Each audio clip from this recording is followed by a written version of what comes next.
하나님의 말씀은 베드로전서 2장 13절에서 17절입니다.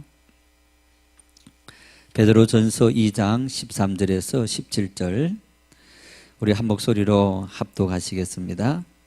인간의 모든 제도를 주를 위하여 순종하되 혹은 위에 있는 왕이나 혹은 그가 악행하는 자를 징벌하고 선행하는 자를 포상하기 위하여 보낸 총독에게 하라. 곧 선행으로 어리석은 사람들의 무식한 말을 막으시는 것이라. 너희는 자유가 있으나 그 자유로 악을 가리는 데 쓰지 말고 오직 하나님의 종과 같이 하라. 무사람을 공경하며 형제를 사랑하며 하나님을 두려워하며 왕을 존대하라. 아멘. 개구리가 겨울잠에서 깨어날 정도로 날씨가 풀린다, 그런 의미가 경칩인데 오늘이 경칩입니다. 우리 이렇게 따뜻한 봄과 함께 우리 경칩을 맞이하면서 추웠던 추위가 물러나고 또 우리의 몸을 또 이렇게 참 경직된 상태에서 풀어주는 그런 좋은 계절입니다. 이처럼 우리 계절은 봄으로 접어들고 있고 봄을 느끼고 있는데 우리나라 정치와 경제, 사회 각 분야의 상황은 도무지 앞이 보이지 않는 긴 겨울을 지내고 있습니다. 대통령 탄핵 정국이 촛불을 든 탄핵 찬성 입장과 태극기를 든 탄핵 반대 입장이 일촉즉발의 그런 상황까지 가면서 헌법재판소의 어떤 판결 결과조차도 수용하지 못하겠다, 이런 첨예한 대립을 불러일으키고 있습니다. 정치인들도 법을 만들고 또 법을 집행하는 정치인들도 이런 양쪽 진영에 참여해서 마치 타오르는 불길 속에 기름을 더 끼얹는 그런 행동을 하고 있습니다. 교회 성직자도 역시 마찬가지입니다. 진보에 있는 사람들은 촛불을 들고 또 극보수에 있는 사람들은 태극기를 들면서 구국기도회다 그렇게 인도하는 이런 상황이 계속되어지고 있습니다. 여러분, 우리가 그리스도인으로서 어떻게 하면 될까요? 어떻게 행동해야 하겠습니까? 조용히 침묵하고 있어야 합니까? 아니면 우리도 촛불을 들든지 태극기를 들어야 합니까? 베드로 사도는 오늘 이런 상황 속에서 우리가 어떻게 행동해야 하는지 오늘 본문을 통해서 우리에게 해답을 제시하고 있습니다. 13절, 14절 말씀 다시 한번 읽겠습니다. 인간의 모든 제도를 주를 위하여 순종하되 혹은 위에 있는 왕이나 혹은 그가 악행하는 자를 징벌하고 선행하는 자를 포상하기 위하여 보낸 총독에게 하라. 예수님의 수제자 베드로는 인간의 모든 제도를 주님을 위해서 순종해라 이렇게 말씀합니다. 여러분, 이 말씀 속에는 어쩌면 사회주의 국가이든 아니면 민주주의 국가이든 어떤 국가이든지 그 국가 속에 살아가는 백성들이 편안하게 살아갈 수 있다면 그 모든 제도는 우리가 받아들인다, 이런 의미가 있기도 합니다. 이 말씀 속에서 인간의 모든 제도를 주를 위해서 순종해라. 여러분, 여기에서 제도라는 말이 크티시스라는 헬라 말인데 이 말은 하나님께서 만드신 창조물을 의미하는 겁니다. 그래서 이 크티시스라는 이 말을 사용할 때는 그저 어떤 유에서 유를 만든 것이 아니고 무에서 유를 만든 하나님의 창조 행위, 그런 행위를 표현할 때 이 단어를 사용하는 겁니다. 그래서 이런 얘기입니다. 오늘 우리가 살아가는 여러분 인생의 모든 자연의 원리, 그리고 인생들이 살아가는 모든 원리, 이 모든 원리들은 누가 주셨느냐? 하나님께서 주셨다.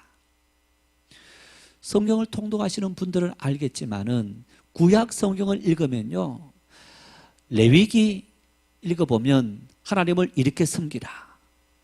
또 민수기 이런 말씀을 보면 민수기는 역사적인 상황을 많이 기록하고 있지만은 출애굽기 후반절과 그리고 또 레위기서 같은 경우 또 민수기도 마찬가지입니다만은 하나님께 제사하는 사람은 이렇게 제사하고 또 사람이 살아가면서 인간의 관계성 속에서 범죄한 사람은 이렇게 처벌하고 이렇게 해라.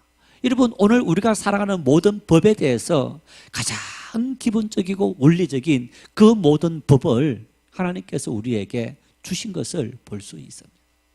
그래서 오늘 베드로 사도는 인간의 모든 제도를 주를 위해서 순종해라. 왜냐하면 그 모든 제도가 주님께서 우리에게 주셨기 때문이다. 그래서 이 말은 다시 말하면 주님의 권위를 인정해라, 그런 얘기입니다. 하나님의 살아계심을 인정해라, 그런 얘기입니다.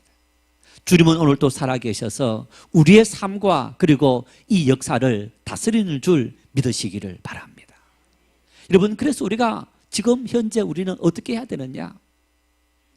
자, 우리나라에 법을 만들어 놓고 어떤 이 헌법재판소도 만들어 놓고 중요한 사항들에 대해서는 이제 이런 절차를 통해서 이렇게 결정한다. 이제 그런 제도를 만들어 뒀습니다. 국회의원들이 3분의 2가 결의해서 대통령 탄핵 문제를 이렇게 헌법재판소에 가게 만들었습니다. 지금 우리가 해야 될 일은 두 가지입니다. 하나는 헌법재판관들이 솔로몬 같은 그런 지혜로 가장 공정하게, 공평하게 이 문제를 판결할 수 있도록, 거의 한 열흘 정도 남은 것 같은데 그 열흘 동안에 어쩌면 모든 사람들이 수용할 수 있는 그런 현명한 지혜로운 판결을 내리도록 기도해야 될 사명이 오늘 우리에게 주어져 있는 겁니다. 두 번째는 여러분, 촛불을 든 사람이든 아니면 태극기를 드신 분들이든 누구도 할 것 없이 내 생각과 다른 결과가 나온다 할지라도 그 결과를 받아들일 수 있는 것. 여러분, 이런 마음의 자세가 필요한 겁니다. 우리가 원하는 대로 대통령 탄핵을 결정하지 않으면, 아니면 대통령 탄핵을 기각한다면 절대 순종하지 못하겠다. 여러분, 어떻게 할 겁니까? 나하고 맞지 않지만은 다수결이 결정하고 우리의 제도가 만들어 놓은 이 모든 제도를 우리는 수용하고 살아가는 그런 지혜로운 이 민족이 될 수 있어야 합니다. 장로님 기도하실 때 우리 3.1절 98주년입니다. 여러분, 1919년 3월 1일 수많은 우리 선배들이, 선조들이 피를 흘려가면서 독립만세 운동을 벌이면서 여러분, 이 나라를 초석위에 세우기 위해서 그들이 마음을 모았고 피를 흘렸던 그 순간을 생각하면서 그 땀방울, 그 핏방울, 그 어떤 흘린 모습들로 오늘 이 나라가 세워졌고, 그러면서 이 나라가 끊임없이 타협하고 또 민주사회를 가는 이 과정 속에 여러분, 이런 험난한 길들을 걸어가게 되었는데 우리 교회가 해야 될 사명은 바로 이렇게 나라 위해서 기도하는 그런 일들이 주어져 있습니다. 그런데 여러분, 오늘 베드로 사도는 이런 기도하고 순종하는 전제 속에 이런 전제를 붙이고 있습니다. 모든 제도를 순종하라 했지만은 그 제도를 지키고 그 제도를 이끌어가기 위해서 누굴 세웠느냐? 왕을 세웠고 총독을 세웠다는 겁니다. 그래서 왕이나 통치자는 어떤 사람들이냐? 선행하는 사람은 칭찬하고 악을 행하는 사람은 징계하는 그런 사명이 그들에게 주어졌다. 그래서 다시 말하면 통치자는 백성이 편안하게 살아가도록 그 질서를 유지하고 지키는 그런 역할이 통치자들에게 주어져 있다. 여러분, 그런데 우리가 살아가는 역사 속에 통치자들이 정말 자기의 주어진 권력을 백성들을 위해서 사용하는 것이 아니라 자기 자신을 위해서 사용했던 수많은 독재자들이 나왔던 것을 볼 수 있습니다. 우리가 이런 경우 어떻게 해야 하느냐? 20세기 초중반에 독일의 본헤퍼라는 유명한 목사님이 계십니다. 여러분, 이분은 2차 세계대전을 일으킨 독재자 히틀러 정권에 저항했던 그런 인물인데, 이분이 자기 고국 독일에서 그 상황을 맞이하면서 고민했습니다. 내가 저 히틀러 정권에 대해서 어떻게 행동해야 하느냐. 그래서 이 보네퍼는 행동하는 신학자다, 이런 분인데, 내가 저항을 해야 되느냐, 침묵해야 되느냐. 독일의 고백교회라는 교회 목회자들이 히틀러의 정권에 참여하면서 그 정권을 홍보하고 기도하는 이런 일들을 하면서 굉장히 부패하고 타락하기도 했습니다.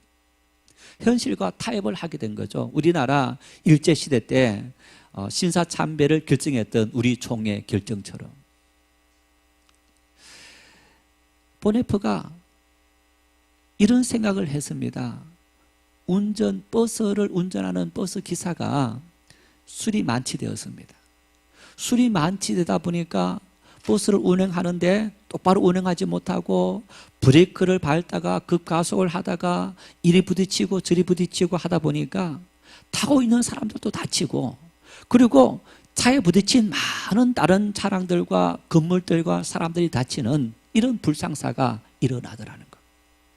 그래서 보네퍼는 이렇게 저 술 취한 운전기사를 내버려 두면 자꾸만 타고 있는 사람들과 주변의 사람들이 고통을 받게 되니까 저 술 취한 운전기사를 끌어내려야 된다. 그 마음을 품고 이 술 취한 운전기사 같던 히틀러 독재자를 끌어내야 된다 해서 히틀러를 암살하는 그 암살단에 가입해서 활동합니다. 그러다가 발각되어서 히틀러를 죽이지도 못하고 처형되는 그런 마지막을 지냈던 겁니다. 여러분, 이처럼 오늘 우리의 삶을 통해서 우리는 끊임없이 고민해야 되는데, 우리에게 주어진 이 모든 제도를 잘 이끌어가라고 통치자를 세웠는데, 그 통치자가 제대로 하지 못했을 때는 거기에 걸맞는 또 그런 판단을 내리는 이런 일들이 우리에게 주어져 있는 것을 볼 수 있습니다. 여러분, 그래서 베드로 사도가 권면한 이러한 말씀들이 우리가 성경을 통해서 분명하게 확인할 수 있습니다. 먼저 베드로는 이 말을 하게 된 계기가, 예수님과 3년 동안 함께하면서 베드로는 예수님께서 어떻게 했는지 다 보고 배웠습니다. 누가복음 20장 22절 말씀에 바리새인들이 예수님을 찾아왔습니다. 예수님을 찾아와서 예수님에게 가이사에게 세를 바치는 것이 가합니까? 아니면 가하지 않습니까? 바리새인들이 예수님에게 가이사에게 세를 바쳐야 됩니까? 바치지 말아야 됩니까? 이런 질문을 던지는 겁니다. 여러분, 이 질문을 던질 때 이스라엘 백성들의 상황이 어땠느냐? 로마의 식민 지배를 받고 있었습니다. 로마의 통치를 받고 있는 식민지 나라였던 겁니다. 그래서 그 식민지 나라에서 로마를 위해서 세금을 바쳤는데, 자, 만일 예수님의 답변이 세금을 바칠 필요가 없다 그러면 로마를 대항하는 반역자가 되는 겁니다. 반대로 바치라 그러면 자기 민족을 반역하는 그런 반역자, 배신자가 되어주는 겁니다. 더군다나 여러분, 예수님께서 수많은 이적을 행하지 않습니까? 표적을 행하시고 기사를 행하시고 이적을 행하시는 그 모든 모습을 보면서 많은 추종자들이, 예수님의 제자들이 하나님께서 우리를 위해서 보내신 메시아다, 다윗 왕과 같이 이 땅에 하나님께서 보내셔서 우리를 이 식민 통치에서 해방시키시고 다시 우리를 편안하게 살아갈 수 있는 그런 나라를 회복시킨 그런 하나님의 사람이 바로 예수 그리스도이다, 그런 생각을 갖고 있었던 겁니다. 여러분, 그런 예수님께서 가이사에게 세금을 바치는 것이 합당하다라고 했다면 사람들이 얼마나 큰 실망을 하겠습니까? 그런데 예수님께서 이렇게 대답합니다. 돈을 갖고 오라. 그리고 그 돈을 보여주면서 예수님께서 사람들에게, 누가복음 20장 25절입니다. 같이 읽겠습니다. 이르시되 그런즉 가이사의 것은 가이사에게, 하나님의 것은 하나님께 바치라 하시니. 정말 지혜로운 그런 답변을 내리신 겁니다. 가이사의 것은 가이사에게, 하나님의 것은 하나님에게. 여러분, 예수님의 이 말씀과 이 행동들 속에 더군다나 예수님께서 3년 동안 공생의 사역을 하시면서 예수님은 로마 세력을 제국을 물러가라라고 하기 위해서 예수님께서 어떤 민중을 선동했다. 예수님께서 십자가 죽으실 때 그 제목으로 죽었지만은 실질적으로 예수님의 사역을 통해서 예수님은 그런 행동을 한 번도 보여주지 않았습니다. 이 당시 로마는 지중해의 수많은 나라를 다스리는 큰 제국을 일으켰습니다. 여러분, 그러면서 이 로마가 이 당시까지만 하더라도 그 나라 백성들은 자기들의 종교를 가지고 살아가도록 자유를 다 줬습니다. 뿐만 아니라 어떤 소요, 데모를 일으켜서 반역을 하고 독립을 하는 그 문제만 아니면 그 나라 사람들에게 자치권도 주어서 스스로 통치하는 어떤 그런 권력까지 다 부여한 겁니다. 결국에는 로마가 지배를 하지만은 세금 받는 그 문제 외에 다른 모든 문제는 그저 어떤 사람들의 소유를 중단시키는 질서 유지하는 그 외에는 다 자유를 부여한 겁니다. 어쩌면 예수님은 그런 로마에 대해서 저항하기보다는 이 모든 것들도 하나님께서 주신 환경이고 제도이다라고 받아들였던 그런 모습을 우리가 볼 수 있습니다. 여러분, 이러한 일들은 예수님 이전의 이스라엘 백성들의 역사를 통해서도 우리가 확인할 수 있는데, 이스라엘 나라가 바빌론에 의해서 이렇게 포위당했습니다. 포위당하고 있자 그때 유다왕 시드기야가 선지자 예루살렘에게 우리를 위해서 기도해다오, 저 적군 바빌론을 물리치도록 하나님 앞에 기도해다오 라고 요청합니다. 그 요청에 대해서 예레미야가 기도합니다. 이렇게 기도합니다. 예레미야 32장 28절 함께 읽겠습니다. 그러므로 여호와께서 이와 같이 말씀하시니라. 보라, 내가 이 성을 갈대아인의 손과 바빌론의 느부갓네살 왕의 손에 넘길 것인즉 그가 차지할 것이라. 무슨 말씀입니까? 하나님께서 선지자 예레미야를 통해서 이스라엘 백성들에게 주신 말씀이 이 나라가 망하게 될 거다. 바빌론의 느부갓네살 손에 너희들이 넘어가게 될 거다. 그 예언을 하게 되자 왕 시드기야가 화가 났습니다. 아니, 우리를 위해서 축복하고 저 적군을 물리치도록 위해서 기도해야지 어떻게 우리가 망한다고 기도할 수 있느냐? 여러분, 구약의 선지자들의 사명은 어떤 사명이냐? 하나님께서 주시는 말씀을 그대로 전하는 사명이 주어져 있습니다. 하나님 주신 말씀 이외에 다른 말은 하지 못하도록 되어 있습니다. 참 선지자는. 여러분, 예레미야는 이스라엘의 대선지자 중에서 한 명인데 하나님의 말씀을 그대로 지금 받았는데 그 받은 말씀이 너희들이 망한다라는 말씀을 준 거예요. 망하는 것이 하나님의 뜻이다, 이런 의미인 겁니다. 어쩌면 여러분, 이러한 하나님의 말씀을 대언하는 선지자나 그것을 받아들이는 사람의 입장 속에는 어떻게 우리가 망한다는 것을, 실패한다는 것을 받아들일 수 있느냐? 여러분, 그것을 받아들이라. 그런데 하나님은 예레미야에게 그걸로 끝낸 것이 아니고 70년 후에 너희들이 다시 회복되겠다, 그런 회복을 말씀하셨는데 어떻게 회복되어지느냐? 에스라에 이렇게 말씀합니다. 에스라 1장 1절 2절 말씀을 읽겠습니다. 바사왕 고레스 원년에 여호와께서 예레미야의 입을 통하여 하신 말씀을 이루게 하시려고 온 나라에 공포도 하고 조수도 내려 이르되, 바사왕 고레스는 말하노니 하늘의 하나님 여호와께서 세상 모든 나라를 내게 주셨고 나에게 명령하사 유다 예루살렘의 성전을 건축하라 하셨나니. 자, 이 말씀에 바사왕 고레스 원년에 이렇게 말씀합니다. 여러분, 바사왕 고레스는 바벨론의 후신인 나라가 바사라는 나라인데 이 나라 고레스는 하나님을 안 믿는 왕입니다. 하나님을 안 믿는 나라이기도 합니다. 그 나라 왕의 입에서 내가 왕이 된 것은 나를 통해서 저 폐허가 된 예루살렘의 하나님의 성전을 재건하도록 하기 위해서 나를 왕으로 세웠다. 아니, 믿지 않고 하나님을 안 믿는 이 왕의 입에서 엄청난 이야기가 나오게 된 것. 여러분, 무엇이 바사왕 고레스의 마음을 변화시킨 겁니까? 무엇이 불신자 바사왕 고레스에게 이런 고백을 하도록 만들었느냐? 바로 전능하신 하나님.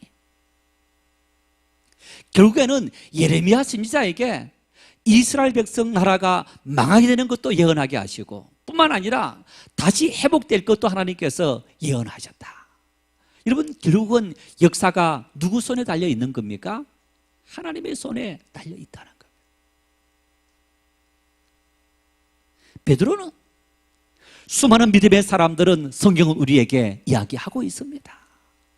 여러분, 어쩌면 그리스도인들이 그저 우리에게 주어진 현실에 그 현실을 침묵하고 받아들이라, 그 의미 속에는 그저 힘이 없어서 받아들이는 것이 아니고 하나님께서 섭리하신다, 하나님께서 다스린다, 하나님께서 주관하신다.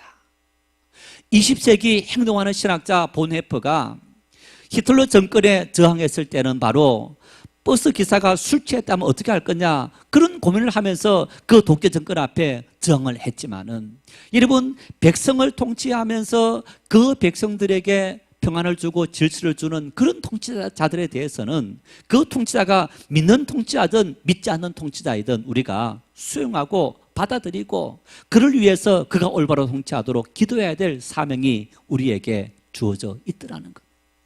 왜?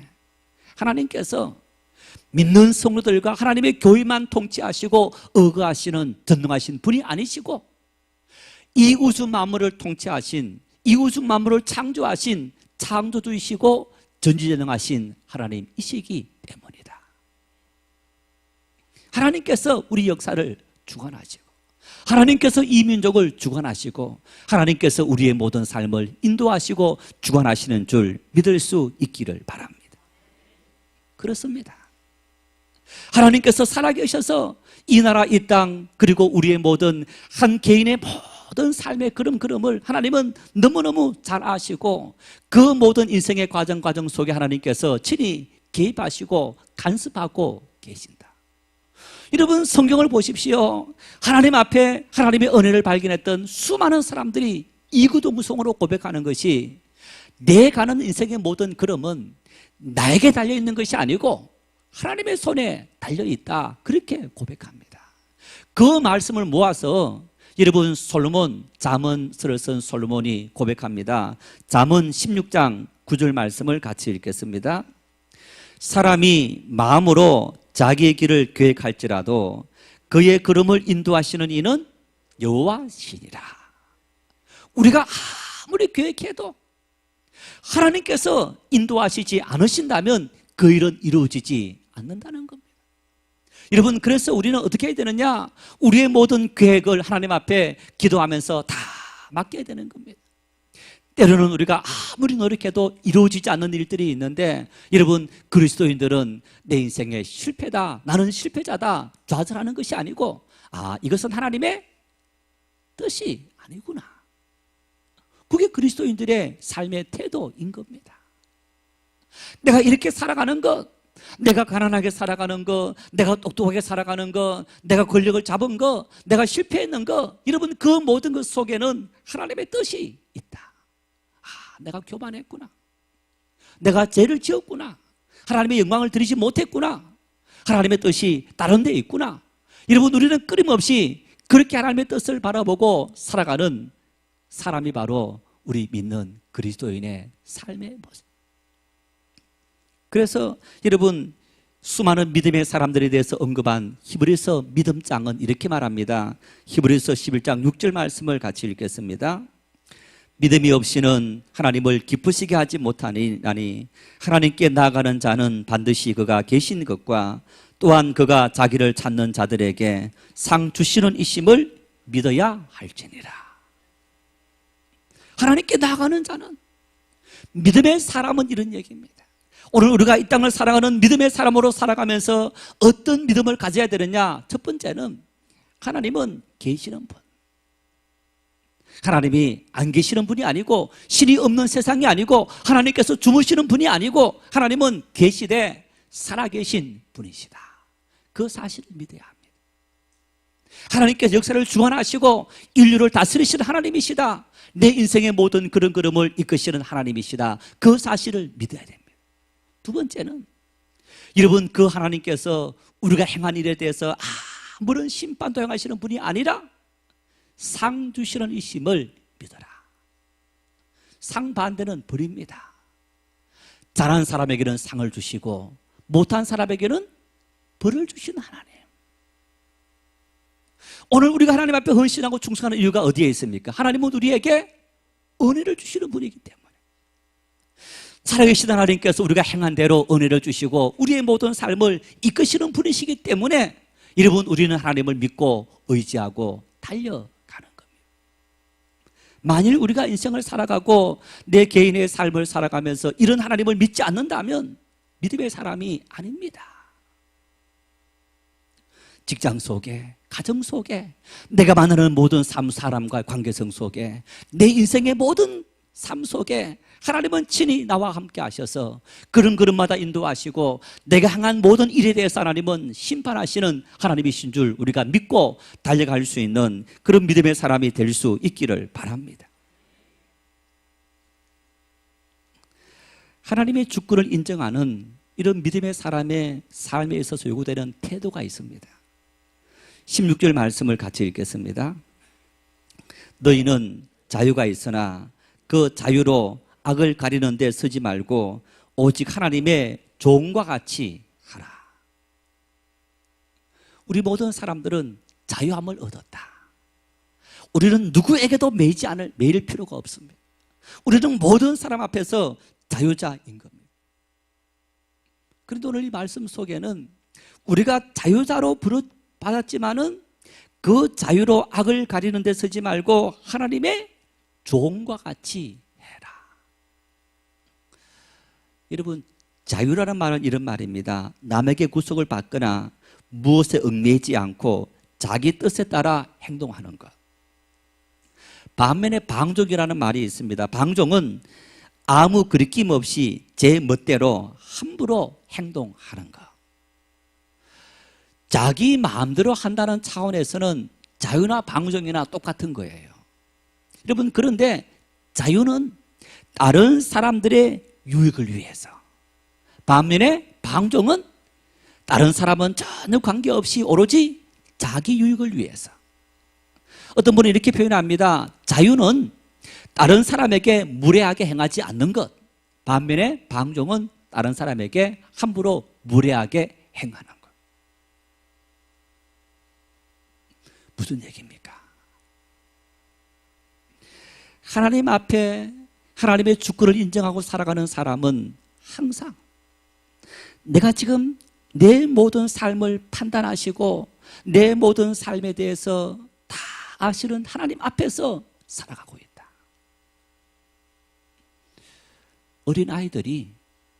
아이를 키울 때 어린아이들이 여러분, 부모가 있을 때와 부모가 없을 때는 행동이, 말이 너무너무 달라집니다.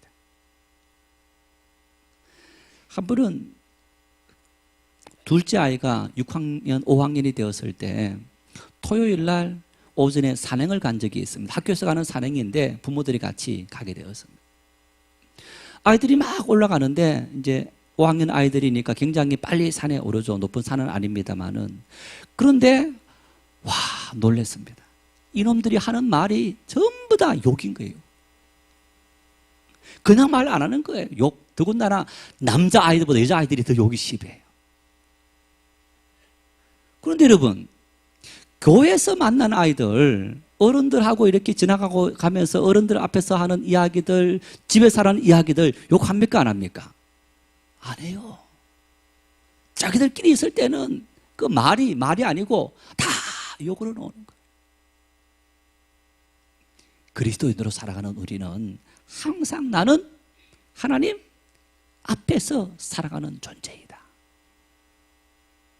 다시 말하면 아이들이 부모와 있을 때는 자기 행동, 자기 말 절제하는 것처럼 여러분, 우리는 항상 하나님의 종으로서 항상 하나님 앞에 있는 우리 존재로서 우리의 모든 자유를 절제할 수 있는 그런 믿음의 삶을 살아가야 한다는 것.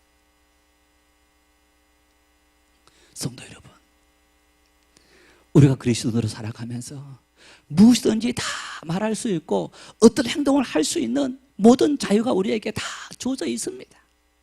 그런데 그 모든 말과 그 모든 행동과 모든 것을 누굴 위해서 해야 되는 겁니까? 주님을 위해서. 주님을 위해서. 왜? 우리는 주님의 종으로 부름을 받았기 때문에. 주님의 종으로서 주님의 부름을 받고 살아가는 믿음의 사람들, 하나님께서 우리의 모든 삶을 통해 합력하여 선을 이루시는 하나님이신 겁니다. 그 주님 앞에 우리의 모든 삶을 다 맡기고 살아갈 때 하나님은 우리의 삶을 통해 하나님의 영광이 드러나게 하시고 하나님의 향기가 드러나는 그런 은혜의 삶으로 우리의 모든 삶을 인도하실 하나님이신 겁니다. 성도 여러분, 이 나라 하나님 통치하십니다. 우리 모든 사람의 삶도 하나님께서 통치하십니다. 우리 정인교회 하나님께서 통치하십니다. 여러분 모든 삶 하나님께서 살아계셔서 통치하십니다. 그 하나님의 손길을 인정하고 늘 하나님을 두려워하고 그 하나님 앞에서 살아가는 믿음의 사람으로 온전히 살아갈 때 하나님은 우리의 삶을 통해 하나님의 놀라운 은혜를 아름답게 끼칠 겁니다. 우리 모두 그런 은혜를 매일매일 풍성히 누리며 살아가는 복된 믿음의 삶이 될 수 있기를 바랍니다.